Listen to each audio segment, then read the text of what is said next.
A situação no Mar Negro segue crítica, com o poderio naval russo sofrendo baixas constantes. Enquanto isso, novos atores surpreendem ao se oferecerem como mediadores em um conflito que parece não ter fim. Nos territórios ucranianos ocupados, a população já não aguenta mais e recorre até mesmo a Moscou em busca de soluções, mas as promessas de ajuda soam vazias diante da realidade que enfrentam. Do outro lado do mundo, os Estados Unidos finalmente decidiram agir com firmeza contra as provocações de um ditador que insiste em desafiar a ordem internacional. Mas a guerra não é o único fronte que preocupa o Kremlin. Enquanto o conflito avança, uma ofensiva silenciosa contra os oligarcas russos ganha força, ameaçando até mesmo os nomes mais poderosos do país. Nas águas turbulentas do Mar Negro, as forças especiais ucranianas seguem demonstrando sua eficácia. Em uma operação recente, eliminaram um barco inimigo do tipo BL-680, além de uma estação de radar e um sistema de guerra eletrônica, tudo com o uso de drones e tecnologia de ponta. Não foi a única vitória. Um barco rápido da frota russa, que tentava reforçar posições na costa de Tendrivska, também foi neutralizado. E os resultados não param por aí. No início de agosto, um ataque combinado de mísseis e drones destruiu 6 embarcações russas na Crimeia, enquanto um rebocador militar foi afundado em outra ação precisa. Enquanto isso, Washington estuda uma estratégia ousada para garantir a paz na região.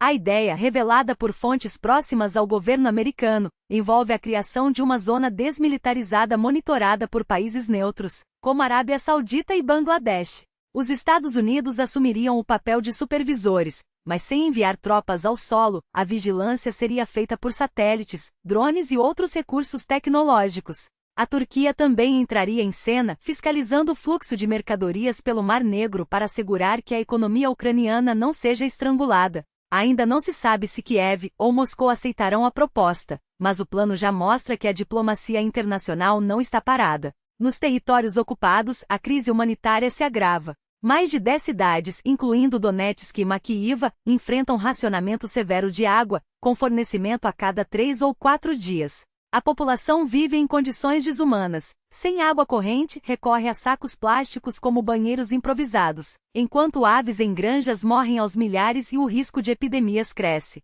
Mesmo assim, as autoridades locais continuam a culpar a guerra por todos os problemas, como se a negligência não fosse parte do problema. Moradores desesperados chegam a gravar vídeos pedindo ajuda diretamente a Putin, mas as respostas são evasivas quando existem. Enquanto isso, em Moscou, uma nova ofensiva contra os oligarcas russos avança. Desta vez, o alvo foi Oleg Deripaska, um dos homens mais ricos do país. O governo entrou na justiça para retomar um terreno de quase 30 hectares, alegando que a área não estaria sendo usada conforme o previsto. Observadores não têm dúvidas. A ação é uma resposta às críticas públicas de Deripaska à guerra na Ucrânia, quando chamou as ações do Kremlin de loucura. Não é a primeira vez que o bilionário enfrenta retaliações. Em 2002, já havia perdido um porto e um complexo hoteleiro em Sochi, avaliados em US$ 1 bilhão. A mensagem é clara: ninguém está a salvo, nem mesmo os aliados de outrora.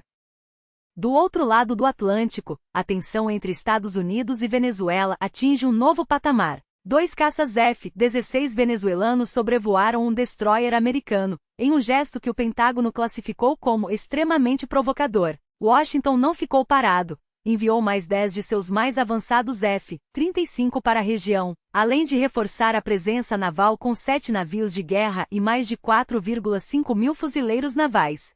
Simultaneamente, tropas americanas realizam exercícios de desembarque anfíbio em Porto Rico, sinalizando que estão preparadas para qualquer cenário. A resposta de Nicolás Maduro, porém, segue desafiadora, mostrando que o impasse está longe de uma solução pacífica.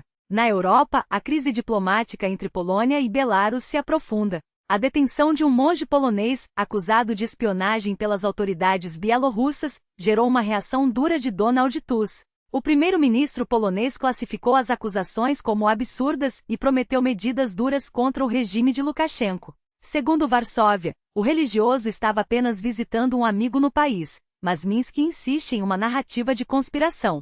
Tusk deixou claro que não espera boa vontade do lado bielorrusso e já prepara contramedidas. A pergunta que fica é: até onde essa escalada pode chegar? A tensão na Europa Oriental não dá sinais de arrefecer. Enquanto a Rússia movimenta tropas e realiza manobras militares perto das fronteiras polonesas, Donald Tusk não hesita em chamar os exercícios de Zapad 2023 de uma provocação descarada, um verdadeiro ensaio para um possível ataque à Polônia. E o primeiro-ministro não se limita a palavras. Varsóvia já prepara uma resposta à altura. As manobras Defensores de Ferro prometem ser um espetáculo de força, com 30 a 40 mil soldados e 600 unidades de equipamento militar mobilizados para mostrar que a Polônia não recuará diante de intimidações. A mensagem é clara: qualquer nova provocação bielorrussa ou russa terá uma reação imediata e contundente. Mas será que Moscou e Minsk estão dispostos a recuar, ou essa troca de demonstrações de poder só aumentará o risco de um incidente que ninguém deseja?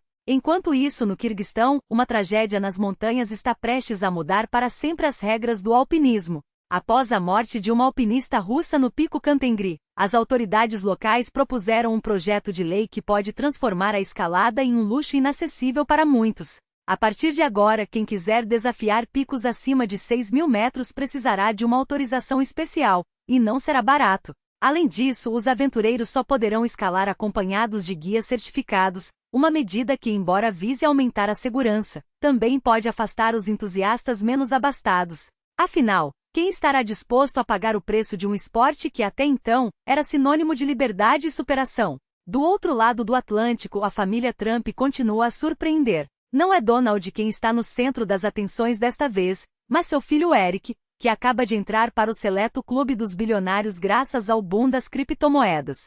A valorização das ações da American Bitcoin Corp impulsionou sua fortuna de forma meteórica, e agora o jovem empresário não descarta seguir os passos do pai na política. Quando questionado sobre uma possível candidatura presidencial, sua resposta foi ambígua: não digo não, mas também não digo sim. Uma estratégia típica dos Trump, que sabem como manter o público em suspense. E enquanto Eric flerta com o poder, a fortuna da família cresce em ritmo acelerado. Em apenas um dia, o patrimônio dos Trump aumentou em 5 bilhões de dólares, graças ao lançamento de uma nova criptomoeda pela World Liberty Financial. Mas os negócios da família vão muito além das moedas digitais, de campos de golfe a imóveis, passando por vendas de bonés, tênis, relógios e até bíblias. Os Trump provam mais uma vez que sabem transformar qualquer oportunidade em lucro. E assim, entre crises geopolíticas, mudanças nas regras do esporte e fortunas que se multiplicam da noite para o dia, o mundo continua a girar em um ritmo frenético. Resta saber quais serão os próximos capítulos dessa história, e se algum deles trará um pouco de estabilidade ou apenas mais surpresas.